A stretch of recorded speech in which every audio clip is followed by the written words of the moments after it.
Hello and welcome to the National World War II Museum's podcast series, Service on Celluloid. Each week, our in-house experts sit down with special guests to discuss depictions of World War II on film. Sit back and get ready for a lively debate that will reveal the good and bad of how Hollywood shows the 20th century's most dramatic event. My name is Seth Paradin, historian and digital content manager here at the National World War II Museum in New Orleans, and as always, we're sitting down with Dr. Christelle Foucher, research historian at the Institute for the Study of War and Democracy. And today, our special guests for this episode are two of my old buddies and brilliant historians in the museum's now defunct research department. Dan Olmsted, research historian here at the Institute for the Study of War and Democracy. I'm delighted to be here, Seth. Thank you for having me. And last but certainly not least, Tommy Lofton, director of the Mississippi Armed Forces Museum. How's it going, guys? Today we'll be discussing the 1949 film Battleground. The film focuses on the 327th Glider Infantry Regiment of the famous 101st Airborne Division while they are encircled at Bastogne during the Battle of the Bulge. Battleground was directed by William Wellman and written by Robert Peroche. It stars Van Johnson, John Hodiak, Ricardo Montalban, George Murphy, and James Whitmore. The film was a financial and critical success, earning 6 Academy Award nominations and winning for Best Cinematography Black and White and Best Story and Screenplay. So as we always do, we're going to start our conversation with our first topic, which is always how accurate is this film? And I'll start with our guest. Dan, you're sitting next to me, so I'll start with you. Dan, in your opinion, how accurate is Battleground? I believe that Battleground is very accurate, except for one serious flaw. The flaw being that I don't ever recall there being German infiltrators around Bastogne. I believe that all happened north of where their location was. Other than that, I think the depiction of the GIs, of the battle scenes, of the weather conditions are right on target. I think it accurately portrays the war, except for that major flaw with the German infiltrators. I think they couldn't let that go. I mean, it happened in reality, Sure. And I think it's such a nice cinematography plot that they just had to have it in the story. So. Yeah, but every World War II movie doesn't have to have I know, that in but it. it's one of the high point of the movie, I thought. Because then it led to the second scene with the guy in the Jeep, and it's like this interesting kind of a almost comedic exchange they have about baseball and Hello, Joe. What do you Betty know? Garbo. Yeah, right. Just got Texas back from a Leaguer. vaudeville show. And I think, when you look at period films of that time and even some that would come years after that, it is, in two ways, it's fairly accurate. You're right, Dan. I mean, there is some historical inaccuracies here and there are some liberties with the film to try to cover famous topics from the Battle of the Bulge. But to me, and we can get more into this in a minute, but it's more than just a film about the Bulge. Frankly, to me, it's more of a film about just the life of a GI in Europe during World War II. And to me, when you watch the lingo and the way they carry themselves and even joke with themselves or argue with one another, to me, that's a pretty accurate portrayal of how GI infantry soldiers acted, and I think it's extremely accurate in that way too.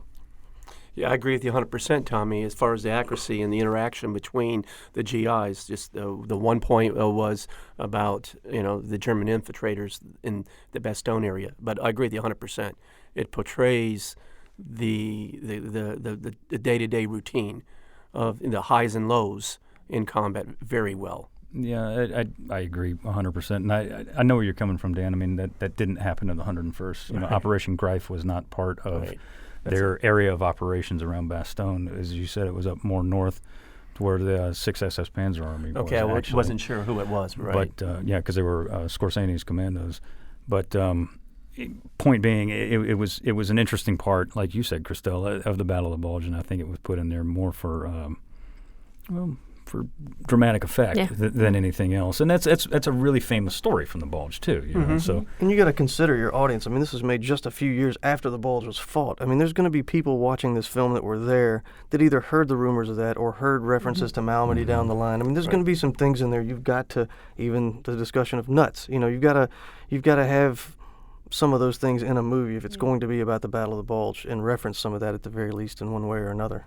And one could argue one of the points that the film is making is that they're never quite sure where they are located.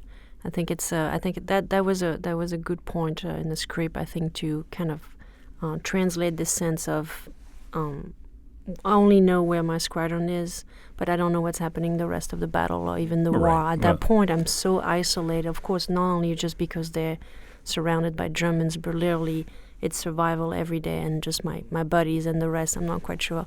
Are we in Luxembourg and Belgium and France? They're not even sure. Yeah, and I was going to say, you see that reference too when they're getting letters from home and newspaper clippings, and they're like, "Oh, this is what's going on, and this is where we're fighting," because they're, like you say, they're doing what they're ordered to do. They're not really keeping up on a map with where they're at. They're just going and digging foxholes and then moving again. Yeah, and I mean that's 100% accurate to any GI that was in the European theater, of which three of us sitting here knew a great many of them.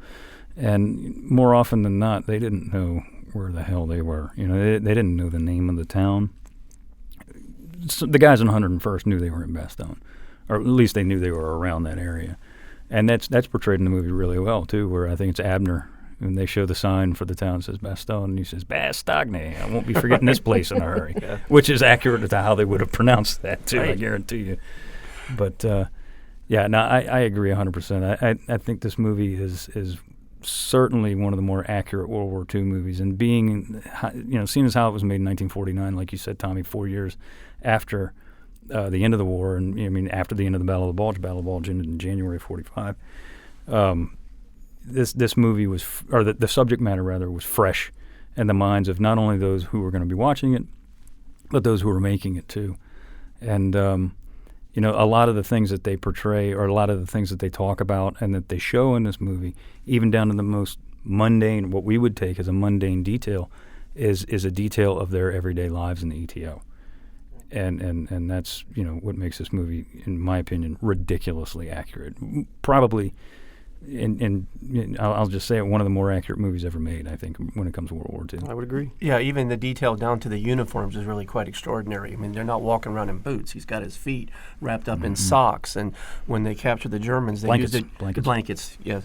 And when they capture the Germans, one of them uses the Germans' winter gear to stay warm. So the detail as far as the uniforms is very, very well depicted. Well, and I like this compared to other films that came out later on, and I'm thinking of like Saints and Soldiers, and to some extent maybe even Band of Brothers. They're dirty. If you start looking at them, especially in the first few minutes, of course they're training in the film, but once they get out into combat, they're a little cleaner. But as the movie goes on and you watch their coats, their pants, and other things, you start seeing where it looks like they're out there living in this, and their uniforms are dirty. Something else I love about this movie as far as accuracy is you don't have what you tend to see with later films with actors taking their helmets off or kicking them back so you can make sure you see their faces more. You don't have that. You have people wearing gear more accurately, and I think some of it helps that they were trained by guys who were in the 101st, who were in Bastogne, and are playing extras in the film. I think you have that extra legitimacy of the film and an element that other films maybe lack that are made after this point, especially with regard to the Battle of the Bulge, including the film The Battle of the Bulge. Yeah, and I think that whole thing, Tommy, about the uniforms and what have you, leads to the fact that it's an ensemble cast. I mean, at times it's very difficult to remember, well, who is, Holly and who is Leighton, because after a while they all just kind of look the same. Because they did. But exactly. They're right. They are. They're all the same. Yeah. And in the end, they kind of develop that from going from being, gung-ho to getting dirty to being hardened veterans. Yeah, I would agree. And I mean, in as far as elements of accuracy, I really like as Dan mentioned, the everyday life, everything from digging your foxhole and waking up covered in snow to, trying to make a dinner out of your helmet. And I think here in the collection we have one helmet. You can see the bottom, the top of it. It would be the top, yeah. Yeah, it has definitely some burn mark or fire mark because the soldiers used that as a pot basically while in the field. So I think those, I would agree, those kind of mundane element or mundane detail, I think that really what makes the movie so efficient and so close as possible to truth. Although it was shot on a Hollywood lot. Actually, so there's no exterior shooting. Well, there's just a few. Yeah, it was shot in Northern California and Oregon, I believe. And Fort Lewis, too. Most of it, especially when they're supposedly in the forest, they're actually inside to control the elements. Right. I think they brought in like 500 trees from across the country, planted them, artificial snow. But yeah. And I like that they blend archival footage that's accurate to, especially the Bastogne area, but to the Battle of the Bulge, largely. I mean, there's a few shots of Normandy in there if you want to nitpick, but I like that they are able to fade from archival footage to what they're recreating for the film and pretty seamlessly too. Yeah, it's very pretty well effective. done, very effective. Yeah. No, I agree. Well, one of the topics, as far as accuracy is concerned, that we want to talk about is the state of the GIs in this movie. They're tired. You know, in the beginning, they're not too tired because they're coming out of their rest camp, which was in France historically, and they're being rushed to the front lines to Bastogne. And but as the movie goes on, Tommy, you talked about it. They get more and more exhausted, and the weather's getting nastier, and they're getting colder, and you know. They do what soldiers all through history have done, and that is, and I'm not sure if I can say this, but they're bitching, and they're doing it constantly, and it literally starts from the beginning of the movie to the end, and it never stops. And if anybody knows anything about a soldier, the old saying is, the day that they stop bitching is the day that you put them in the ground, and it's very, very true in this movie, and it all kind of falls into everything that I'd like to talk about, that we're going to talk about here. Is the accuracy in every single detail of this film. And one of the things that they do, you notice, and if you're just kind of passively watching this movie, you don't notice, but if you're really paying attention, you are, they're trying to get out of here. Mm-hmm. They're trying to get every single man. It's not subtle. Every single man is trying to find a way to get off the front line. And this unit, historically, the 327, this is a veteran unit. I mean, these are guys that went into Normandy. You know, I mean, this unit had been through a lot. And you get that through the movie. There's several veteran people in the unit. There's they're talking about Normandy, they're talking about Holland, and then you get Leighton, who's the fresh-faced kid, you know. But they're all, for the most part, trying to find a way to get off of the front line. And when you think of the 101st, you think of this elite unit. You don't think of people wanting to necessarily do, we're gung-ho, we're going to fight. That's a bunch of baloney. Yeah. You know, after a while, these guys were getting sick and tired of fighting just like everybody else, and they wanted to get the hell out of there. And you see, I mean, they even reference, I think it's Van Johnson, the next morning when they're getting ready to go into Paris, it's like, we need a crack division. Let's send the 101st. They feel like we've already been through this. We keep getting put into this stuff. Let somebody else take over for a little bit, you know? Yeah, which is very, again, very, very accurate. Well, let's talk about some of those actions that they're trying to take to get home, of which there are many. Each one of them, at one time or another, as already been mentioned, comes up with some scheme to find his way home, or at least away from the front lines. But it's interesting, too, there are a couple who could have used medical reasons to get out, and they don't. I can't remember the characters' names, all of them, but the one who has the fever, and he alludes to the fact, it has to be 104. Standard. Yeah, before you get out of it. Well, I'm thinking 104. You're going to be dead by then. Yeah. And then the other one who's losing his feet, or he's got, frostbite, but he's not going back. Yeah. He's staying up there on the front with his buddies. And absolutely, and there's obviously a lot of truth to that, too. You'll hear about guys who did go to the field hospital for various reasons, be it frostbite or gunshot wounds, and they bailed out of the hospitals early to get back to their people because that was the only family that they knew. Yeah. And that's beautiful, frankly. But there are people in this film that are doing their best to get the hell out of there. And the one that sticks out in my mind is Kip, with his false teeth. And he says that, he had false teeth because, I forget the exact reason, but, he said he ran into a tree trunk in the dark. And the other guy, Richard Jackal, who plays Betts, I think, who's in Richard Jackal's in every war movie ever made, practically. He immediately contradicts him and tells Holly, he says, no, he found out that a man couldn't stay on the front line if he had anything less than, 5 teeth of his own or something like that. Something. So he knocked him out with the butt of his gun. Just the image of it. To get off of the front line. And you see that with Kip through the movie, frankly. He doesn't want to be there at all. But I think Holly says at one point he miraculously finds his teeth when he finds out they're surrounded and they're not going anywhere. And Holly says, he wouldn't have those teeth in his mouth if there was any way out. Yeah, it's very, very true. But let's keep on that subject. Let's talk about Holly as Van Johnson. There's this critical scene in this movie where and Holly's a veteran. He's been in Normandy. I'm not sure if he was in Holland. Or if he wasn't there very long because he talks about asking about a lieutenant who was hit in Holland, Lieutenant Belwick. And he gets hit in Holland, and Holly doesn't know this.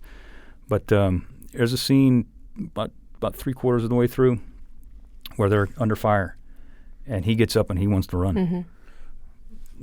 You're getting ready to say something, Dan. Let's go. What, is he running or trying to get a better position? He's running. Yeah, he's running. He's running. He's running. Yeah. There's no doubt. But he's what panting. makes him change his mind, I guess, is when the rookie comes with him, Yeah. and then he's like, "Well, I'm not going to be a coward in front of him." And he's new. He's a rookie. Yeah. He's got to. In fact, they don't even call him by his name. He has to have earned the right to be called Leighton. Right. And that, again, and this will be a recurring theme that's extremely accurate. You know, if you hear guys talk about it all the time, you know, the worst fear they had wasn't dying.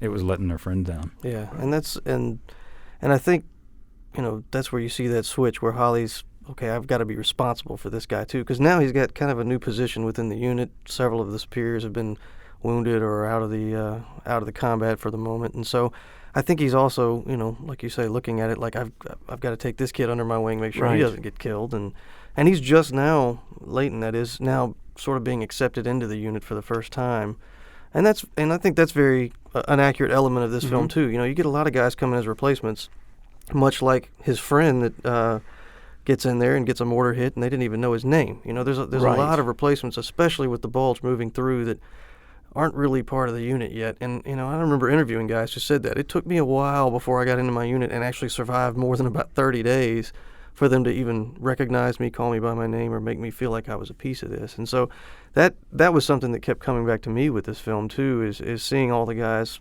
kind of in one way or another take Leighton, you know, under their wing, in a sense. And I think that is what kept Holly from routing and from going, I don't know where he would have gone, but you see that sheer panic, but then I like that he's able to recover and then actually do something heroic and save the unit in a sense too. Yep.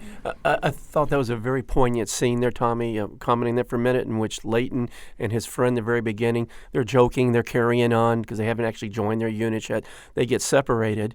No one accepts Leighton right away. Then as the movie progresses, he finds out his friend's died, and just that scene is just really very poignant, especially when they don't know his name. And it's like Leighton's determined, well, they're going to know my name, because he goes back and tells one of his, his Sergeant Wallowitz. Yeah, right. That my name is Leighton. Jim Leighton. And I think there's language in there too that's also for the veteran audience. When those two guys are just jawing back and forth about being in the new unit, and there's a general out there that finds out, who your buddies are and separates you and all that kind of stuff. I think they had to build up a little sense of humor before they get into the depth of combat, and I think that's something, we were talking about soldiers complaining and other things. I mean, I think that's a lot of common jargon or language that you would see at that time between GIs. Oh, And absolutely. To go back just quickly on the scene that you mentioned, Seth, when they have this really probably one of the closest encounter with the German, then the foxhole, and the one when Holly is running out. It's also interesting how, I forgot the name of the character with the glasses, the one that Hansen. Yeah, how he decided a little bit out of the blue, okay, I'm just going to go to this rock because there's a good position and I'm going to start shooting. And I think it did a really good job of showing how courageous action come out almost spontaneously at that point. It's not like he was thinking about it. And even later, it's like, what went into me? Why did I decide to do that? Although probably helped save the unit. And you have also this moment he's hit. I think he's out of ammunition. And you have his buddy coming, risking their life Kip, the guy with the false teeth. Yeah.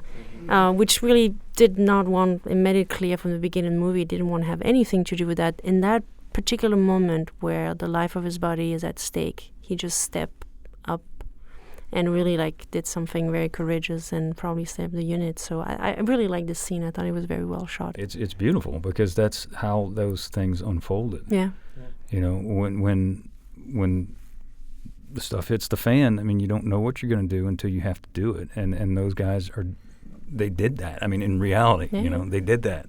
And there's a line at the end of that scene where Holly's talking to one of the other guys, and not Holly, Leighton is talking to one of the other guys, and I don't remember who it is, but he's talking about Holly running and how he, came up on him, and one of the other people in the movie says, he says, things just happen.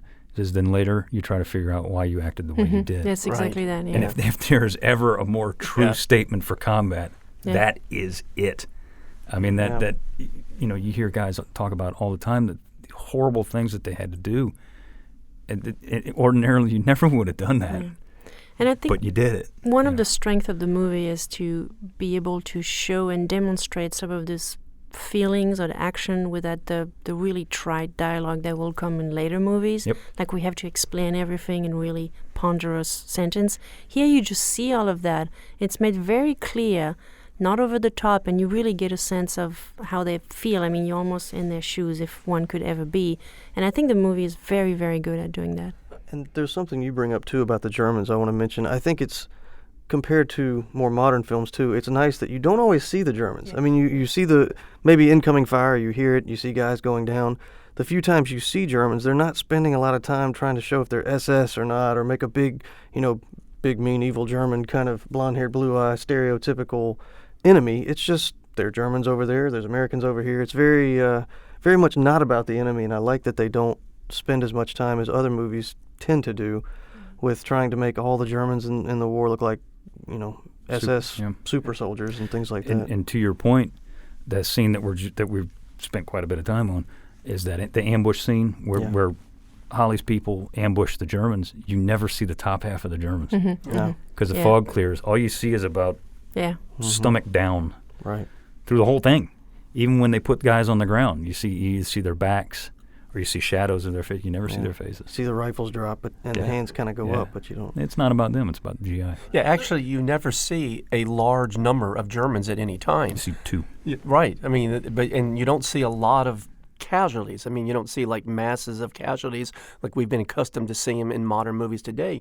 In fact, I think it's the simplicity of the movie, maybe the minimalism. It seems so small compared to what we're used to watching today. That's what really works, because all you see are the characters.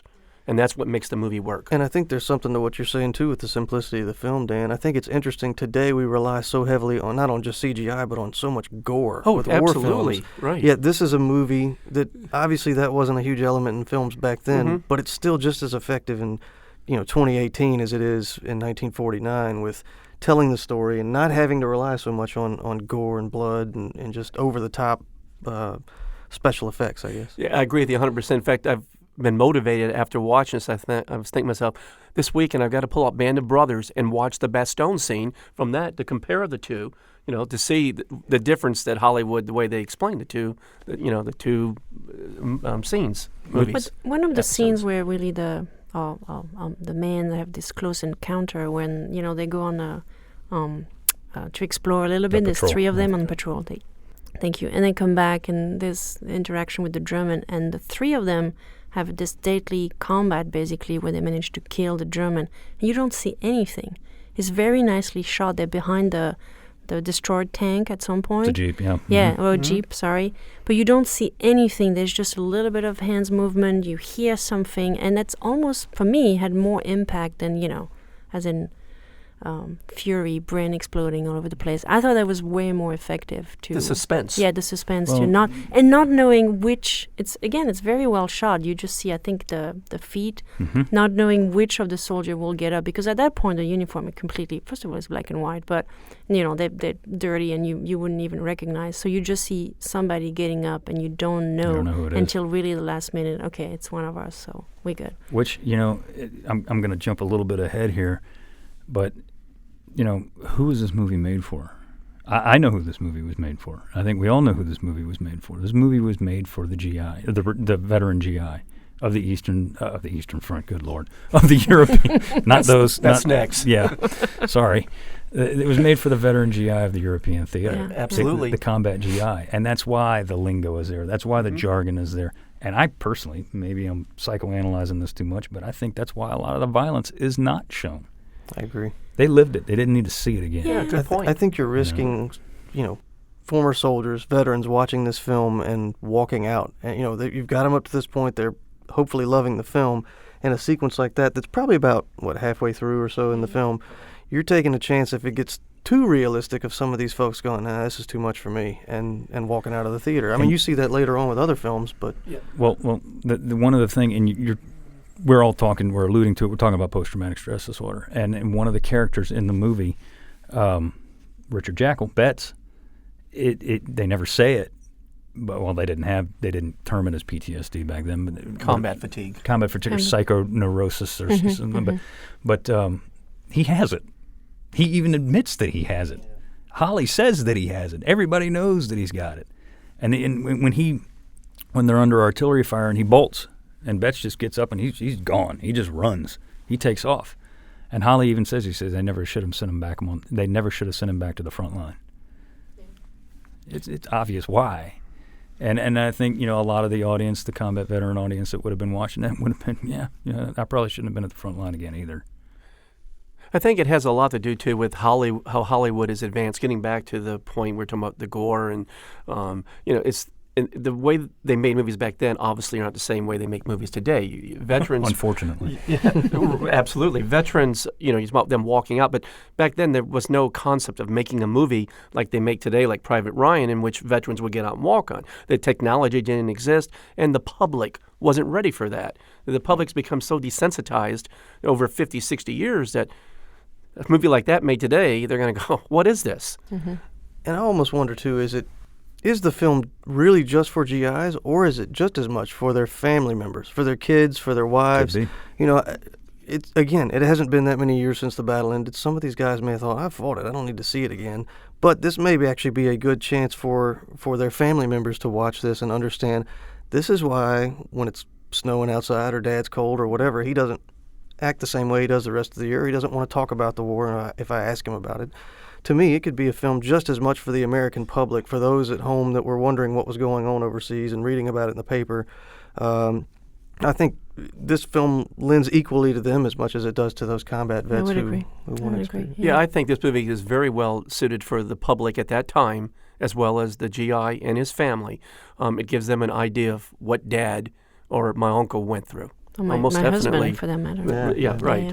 And I agree, the fact that it's made, in 49, it's probably why there's not such, heavy-handed dialogue and moral, and we're going to tell a story. I think the fact that clear to everybody, you don't need to, it's not a propaganda film. Yeah. Yeah, but I don't think it's just that. It's let's just really show you the experience of those men, be it for the family or for the men themselves, kind of recognition of what they've done and went through. And to me, I agree with what everybody said here, but to me, the telltale sign that this movie was made for the GI, the veteran GI, is at the very end when the padre, when the chaplain is talking to him, and he's got them all, they're all kind of in a school circle around him, and he's standing there too, which I thought was really cool. He's standing there, too, in the old Mackinac, because you can tell he's been in the unit for a long time, and his feet are wrapped up in blankets. He's just as hardcore as they are, except for he's not pulling triggers. But he gives them a speech that is beautiful. And he would not have said that in 1944 to those guys. A padre would not have said, don't ever let anybody tell you that you were a sucker to fight against fascism. No, sir. That would not have been said in 1944, 45. That would have been said in 1949 to people who were waking up with nightmares saying, Jesus Christ, what did I do? Yeah. The whole was this trip necessary speech. And it's absolutely beautiful what he says there. And he's directing that to the audience. He's not talking to the characters in the movie. No. He's talking to the people who are watching it. That's a good point. And it's beautiful. It's absolutely beautiful. Well, let's move on a little bit. Let's talk about mail and newspapers in this movie. Yeah, I know. You threw it way off. You're a little emotional there, but sorry. I'm attached to this one. But that's a big thing in this movie. And again, we're going back to the whole accuracy thing. This a big thing in this movie is these guys receiving mail from home. And Tommy, you talked about it. How and both of you guys, Christelle and Tommy, y'all talked about how they didn't know where they were, or they didn't know what the hell was going on in the war until they read the newspapers from home, which is true. And one of them comments, it seems like my wife knows more about what's going on in this battle than I do. Yeah. Let's talk about that newspaper. Well, not necessarily newspaper. Let's just talk about mail from home. It plays a big part in this movie, and in reality, it did the same. Oh, absolutely. Why is that? Yeah, I'm working on a biography right now, and we're lucky enough to have, I'll say it's about 100 letters that actually have been sent from the soldier to his wife. But what's interesting is that he opens every single letter by saying, this is the letters I've got from you, from those dates, and how important. And at some point in every single letter, there's, please write a lot, and long letters, and every day, I really need that here, in so many words. But it's quite impressive that the role that hearing from home played for the soldiers. I mean, my soldier, the soldier I'm working on is in the Pacific, but I think it's everywhere. Yeah, it didn't matter. Well, what's interesting is that the soldier himself, again, was writing pretty much every day when he could. Of course, here, in Bastogne, they didn't have to chance that, but there was also a thing that they spent, if they could. I think soldier was writing a lot to home if they had somebody to write to. And I think that's their one chance of escape. Mm-hmm, You're in absolutely. a foxhole. You're not going anywhere but into combat or trying to defend yourself in combat. And I think when you did have a few moments, either to catch some sleep or write a letter from home to home, or read a letter from home when they did come in, I think that is your one chance to escape. And I find it, to take it kind of out of the film and bring it into my own personal situation. I mean, I've been studying the Battle of Bulge since I was 15 years old, and that started with. After my grandfather passed, my grandmother gave me his letters, and I started reading stuff like you're saying from that time frame. And I'm reading stuff about him having a warm meal. Don't worry about me, Mom. I'm in a warm house. All this stuff that's bull. He's just writing home so that Mom knows he's still alive. And then kind of after, late January or into February, you start seeing him write stuff about. I can't really tell you about what's going on, but if you've been reading the papers the last month, you'll know I've been involved in what you've been reading about, or something, alluding to the Battle of the Bulge and some of the combat. Or maybe, he'll refer to getting letters from them asking, how's it going? What are you doing for Christmas? And you see him responding, basically making stuff up a lot of times just to write home so that they at least know that you got a letter. But I think that's very common for your GIs. And I think, with guys I interviewed over the years, that was something. There's the other element, too, though. You're out in combat, everything's good, and you get a Dear John letter with the idea that your wife or your girlfriend or whoever it is back home has left you, and then you're now in the middle of this most horrific situation, and you now got this letter, and you're having to deal with what's going on back home, and you're also having to deal with the enemy in front of you. And that's such a humanistic thing to think about, but and in some ways, I guess guys may have not wanted to read their mail and Right. deal with some of that stuff, because it was like One of the guys in the flick does Wait, it. those yeah, are the Holly. only takes. Holly, every time It's Holly the gets newspaper, though. He's throwing the Chatsworth newspapers. News. Yeah, he Yeah. doesn't really care. But the flip side of that, what's interesting is the work that was done. Often there were WAC or other women, mostly women, that were sorting the email, and the people, the messenger, that were carrying them in the middle of, so close to Battlefront. I mean, I never read Casualty about how many mailmen, died trying to bring those letters. I mean, the role that it played is really impressive. The role that mail played, to the frontline soldier was that lifeline to home. Yeah, absolutely. And it wasn't necessarily always the wife or the girlfriend or the mom or the dad. Sure. It was just, maybe the neighbor. Yeah. And it was just that little bitty touch of home that brought these people back down as close as they could to some sort of reality, to something that they'd left behind. That was the farthest thing that they were stuck in now. And I think it's funny that Holly, who, you kind of see, like we said, they all kind of wanted to go home, but then when he gets news from home, you see him tossing it. And I do think that's kind of an interesting thing, where as bad as he'd like to be home, to me, I see that, like, he also doesn't really want to know what he's missing out on, though, what is going on back home, because I'm stuck here, Yeah, and he doesn't want to clutter his mind with what's happening back home. Historically, mail calls have always been the escape for soldiers, not just World War II. Mail call is the highlight. I know when I was in the Louisiana National Guard and I did my basic training, when they had mail call at the end of the day, you hoped your name got called, and you hope you got some mail. And if you didn't get any mail, you're like, oh, well, you sure, Sarge, there's no mail from me?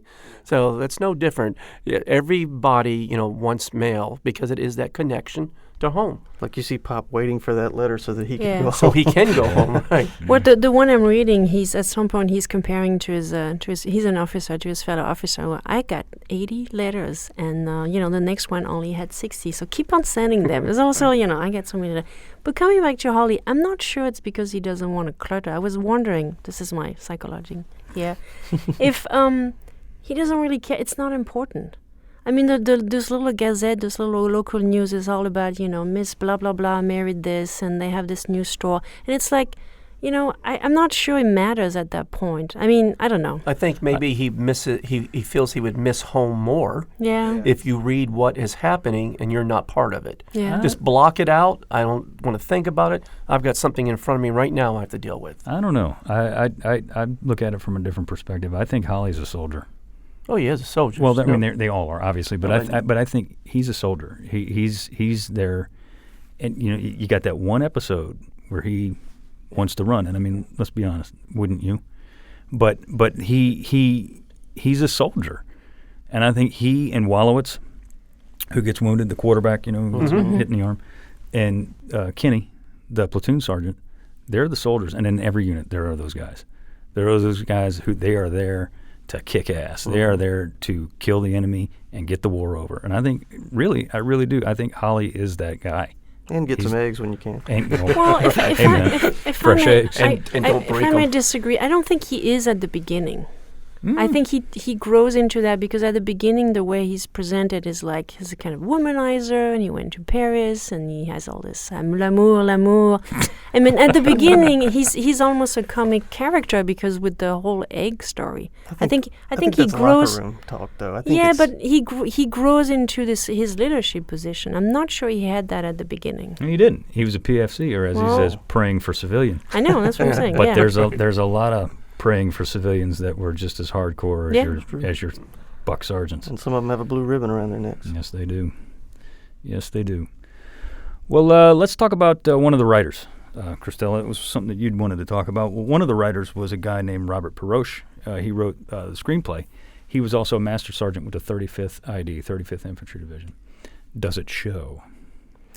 Well, from what I've been reading is that I think, yes, the short stories, yes. I've been reading that he insisted, for example, on something that Tommy mentioned, that the uniform get really dirty, which first the Hollywood, method would be, oh, no, those are nice. I've also been reading that he got into conflict with Wellman, the director, because he was so insisting on so many things on the set, and Wellman was like, okay, this is my movie, just get out of it, and was replaced by, towards the end, though, I mean, the film was already well on its way, was replaced by a different gentleman whose name I forgot, that was serving under McAuliffe, yeah. So I think just having those two, and as Tommy mentioned, there was a couple of veterans that was also, starring or not starring, playing in the movie. Yeah, I think extras, that definitely, extras, altogether, I'm sure they had their 2 cents in some scenes saying, no, that would definitely not have happened. So, and Wellman himself, I mean, directed the story of G.I. Joe, Which is there's movie. a lot of similarities between both films. This focus on a unit of soldiers tired, really enough of the war. I think you see that a lot. So he also had done Wings in 1927. 1920, first movie to win an Oscar, Best Picture, if I remember correctly. Well, I mean, to answer the question that I asked you, I'll answer it myself. Yes, I think I agree. Love to do that. I do. I agree with you, though, Christelle. It does show, and I mean, for all the reasons that we've been talking about here for the last however many minutes, this movie it's very evident that it was written by not just a veteran of the United States Army, but a combat veteran of the United States Army. And it goes down to the lingo and to the jargon. I mean, there's so many good. I'm accused of being an old soul, and there's so many. He never had it so good. That's right. I found a home in the Army. I mean, just the terms. Yeah. Extra pay. The belly rubber, for the cook. The pill roller for the doctor. That is GI lingo Jargon. to the T. Holy Joe. That's the Padre. One of the best lines, and I can't actually say what it is because of our rating, but he says, Holly says, yeah, strictly chicken, that's me. And, chicken, you get the idea, But it's rife with these references, and, most people don't get that, but if you really listen and you really know the story of the GI in World War II, you pick it up pretty quick. Another topic that we want to talk about is the cadence in the beginning of the movie and at the end of the movie. These guys, this is an elite unit. The 327 was part of, they were elite, but they were also part of an elite division, the 101st. And they're shown they're marching in close order drill, and they're doing parade ground stuff. They're doing stuff that they would have done literally at a parade. And this is not something that you're doing when you're marching off to Bastogne. But they're calling cadence. Kenny, the platoon sergeant, is calling cadence, and it's a pretty sharp cadence. It's the sound off 1, 2, and they mention a fella in the cadence by the name of Jody. And anybody who knows World War II veterans, or actually even military veterans today, they know who Jody is. Who's Jody, guys? Dan.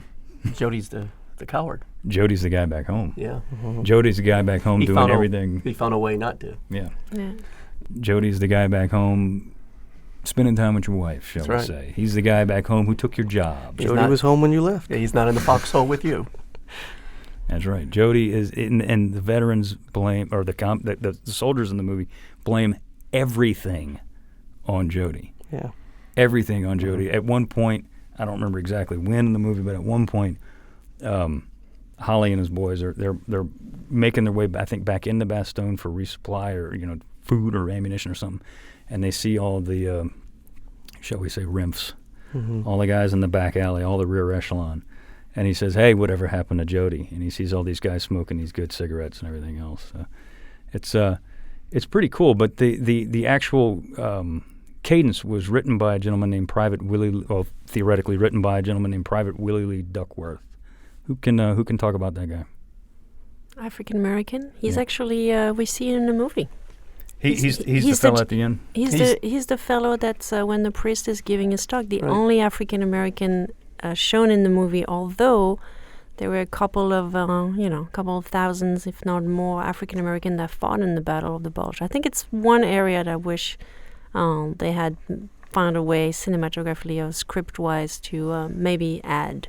But we're in 1949, so what do we care? But I appreciate from the filmmaker the fact that he is, he's shown there, which actually it's a weird image because he's the only African American in the middle of, of those white soldiers listening to the priest, and cinematography, it doesn't make any sense why he's there. Historically, either.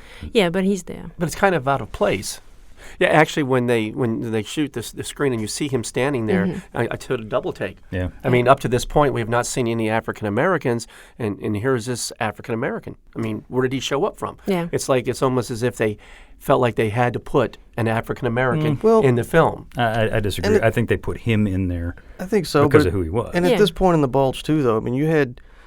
I don't remember about where that day fell as far as in the theoretical timeline of the movie, but I mean, you did have certain areas near there where you had 5th Platoon start showing up. Yes. I know the 99th Division started using some, and there were other divisions out there that started taking some of the truck drivers and other stuff, cooks, everybody, even the rear echelon guys who hadn't fired a weapon since they were in the rear had to move up front quickly because we were losing that many soldiers on the front line. So, I mean, it's not out of place to have, a few people there, but it was out of place for the 101st. But yeah, it was for the 101st. It was out of place for the 101st. It was a weird scene. Part. It was almost like a PC, politically correct scene because we talked about Jews and Catholics and Protestant, and we have an African American here. I don't think it was meant in that way. I really don't. I think they put him in there because of he wrote the cadence. Well, the audience would have to know that. Yeah, but you know what?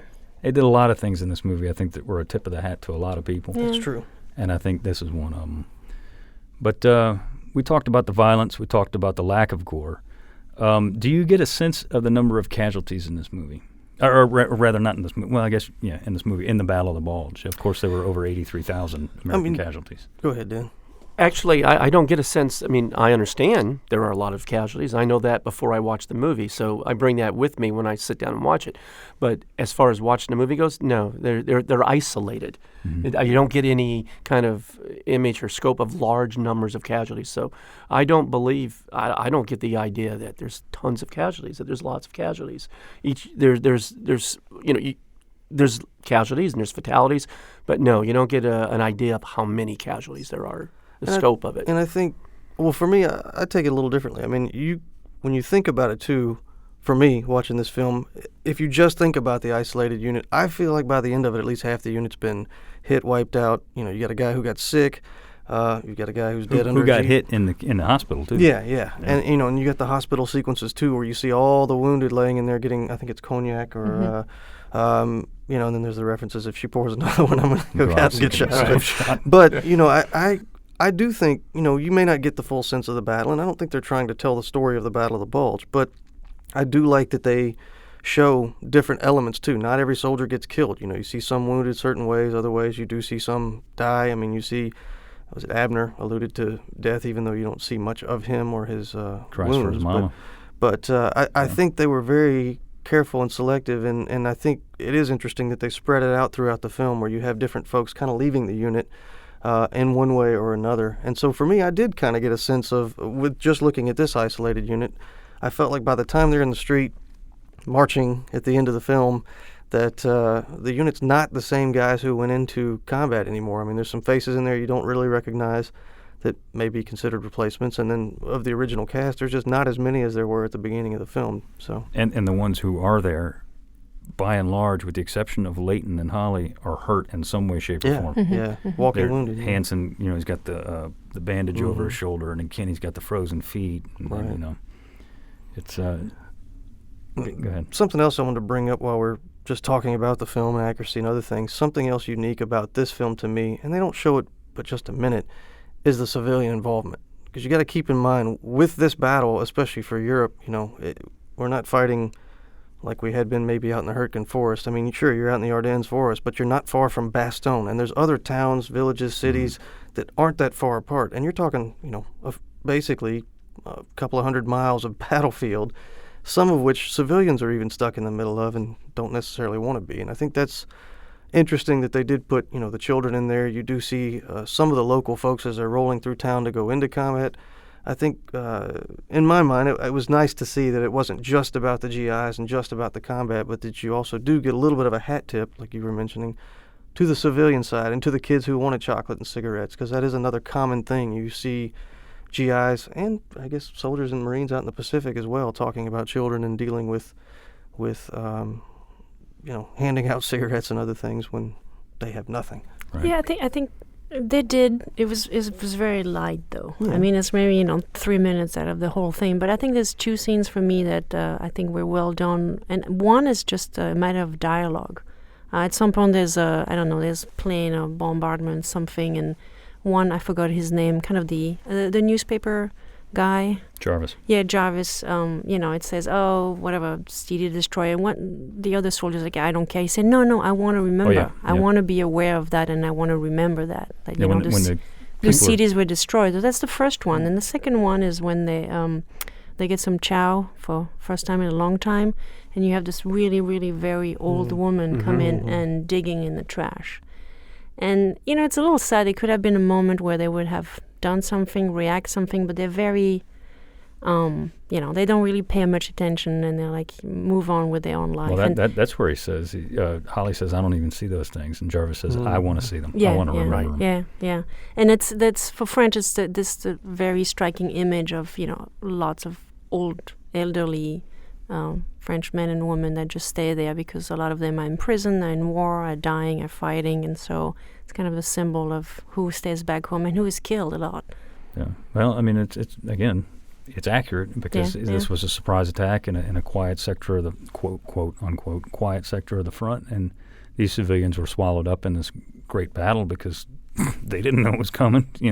Most of them anyway. And if next time you watch it, go back and pay attention to when the first planes come over and drop the leaflets. Watch, I forget the lady's name, that's not the children's mother. Denise. Watch what she does. As soon as Van Johnson runs for the door, she actually walks out in the street and picks up the stuff that the GIs dropped and then goes to the door. That's how desperate some of these civilians were for food or for anything that they could get their hands on. Yeah, but then it's weird because, I guess she stole the bread. She got the bread from the American later on when she cut it with a knife. Yeah, that's true. That's true.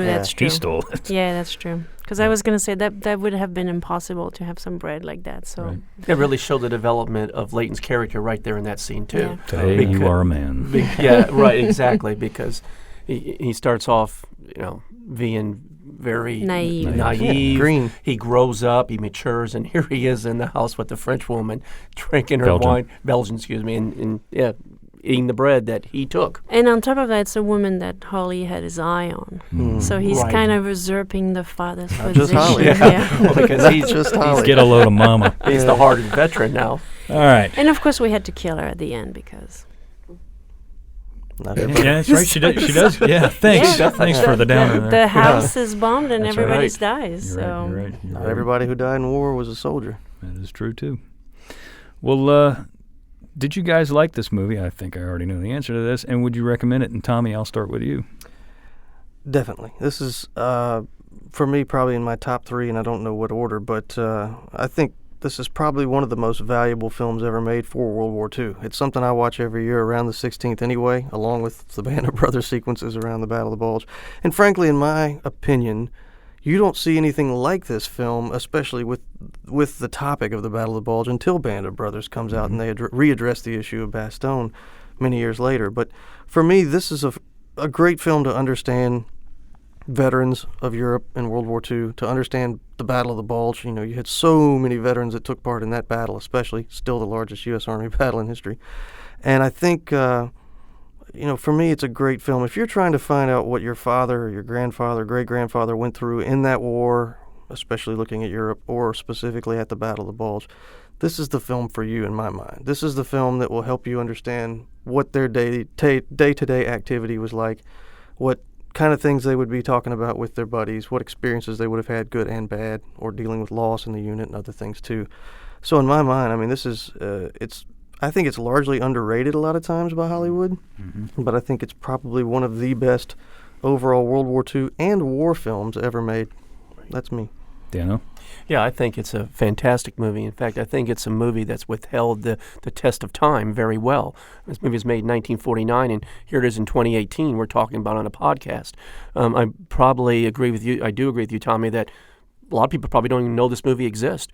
And when the movie was made at the time, it served a very valuable purpose, showing everybody what the war was like, not only family members, but the general public as well.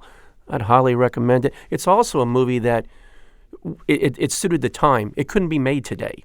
It's a movie that had to be made in 1949 because of the technology that existed. Because we don't really develop characters as much today as we did, back then, at least in that movie. So I would highly recommend the movie. Christelle? yes, I agree. I think it's a good movie. It aged a little bit in terms of the cinematography, just because the way it was shot, and in the studio. That's too bad. But the dialogue, I wish a lot of movies had this kind of dialogue. Not only, I think we mentioned in other podcasts that, they have the soldiers talk like the 20th century, which really totally doesn't work. So I really appreciate that. I thought it was well written. I agree, and I don't think it was. I think it was pretty evident, my thoughts on this movie as we're going through. I love this movie. Always have. This is in my top 2 ever.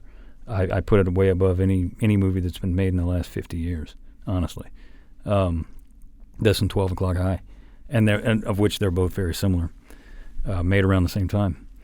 But I love this movie. I would recommend it to anybody who hasn't seen it, and even if you have seen it, watch it again. Listen to our podcast and pick up on the subtleties that we dropped here, and watch the movie again. It is outstanding. It's a fantastic movie for all the reasons we discussed here today. And can you sum it up in a sentence or two, Dan? Well, there's one thing we've left out, which I do want to comment on real quickly, and that is the end, the last battle scene, in which they're in their foxholes, fixed bayonets. I mean, they know the end is coming. Oh, yeah. I mean, you can see, and you've watched the movie now for, an hour and a half, and, oh, man, they're going to get it. This is it. You can feel it. The tension is very thick. And then the sun comes out, and it's like, wow, they're going to make it. And I thought that was a very, very poignant end to the movie. You almost felt the movie was going to turn into color. Well, it's very stylized. I was like, it's very stylized into the movie. Of course, the Battle of the Bulge didn't end with a snap in the sunshine. Right. Hey, it's over. We win. It's Hollywood liberties. It didn't work like that. But that's an interesting element, that how the weather, the impact of the weather on the whole battle, because they mention again and again the reason why the Air Force cannot intervene is because there's fog, and finally the fog is lifting. And I think often, sometimes you have battle scene or whatever, it's raining or something, but how important the weather was for the entire operation was very well shown. And I would say, without the numbers in front of me, if you look back at that battle, I mean, the weather is just as much of an enemy as the Germans are. You have so many people dropping out of the line with frost feet, or frostfoot issues, and of course, flu and bronchial symptoms, pneumonia, Pneumonia. whatever. And Right. so you had all that on top of also having to worry about mortar attacks and incoming rounds and all this other stuff. So Okay, I know I'm going totally out of order. But I think it's interesting we haven't talked about the depiction of Germans. And we are in 1949, and the Germans are depicted, in my mind, in a very balanced way. You have the arrogant officer that are coming, but with the officer are those two guys that first don't want to say anything and then finally say, yes, I will talk for a bar of chocolate, which is a very subtle indication that they haven't eaten or haven't had access to that. Cigarettes. Or cigarettes, yeah. I thought it was chocolate. It's a pack of cigarettes. Okay, my bad. Either And way. then during the when they have the skirmish or the deadly encounter in the forest, you have some that are fighting hard and dying, and then you have some that just want to give up and be taken prisoner. And I think showing those two aspects. I think for me, when 49 we started making friends with the German, the Cold War hasn't entirely kicked in. I thought it was a very balanced depiction of German. yeah, I would agree with that. Yep. And as Tommy said, they're not this caricature of, Aryan master race that, are just pure evil. That we have a little bit of everything. There's some human elements to the enemy in the film as well. Yeah. All right. Well, can you sum up your thoughts on this movie in a sentence or two, old Dano? Very realistic, very good depiction of the GI, one of the all-time great World War II movies. Tommy? Yeah, I would say something similar. A gripping and realistic depiction of U.S. Army soldiers in Europe during World War II. Christelle? Yes, I really like this movie. A little aged for me in terms of cinematography, but the dialogue are very realistic, the depiction of the individuals and the experience, so we'll good movie. And, I'll just parrot what everybody said. This is a fantastic film. And as I said earlier, and as we've all said throughout, this is a very accurate and realistic depiction of the American GI in European theater. And that's for sure. That's for dang that's sure. for dang sure. I'll close it out with this line from the movie. They that wait upon the Lord shall renew their strength, shall mount up with wings as eagles, if the fog lifts. They shall run and not be weary, unless they have frozen feet. And they shall walk and not faint, unless they lose too much blood before the medics come up. That's a nice choice. So with that being said, thanks so much for listening. If you'd like to hear more about the events we discussed today, listen to our mini episode next week where we will share oral histories from those who were there. You can follow us on Facebook, Instagram, and Twitter at Service on Celluloid. Be sure to rate and review us on iTunes if you like what you hear. I'd like to thank everyone who made this podcast possible, our producer, Tessa Jager, and our sound engineer, Jeremy Burson. This has been a production of the National World War II Museum.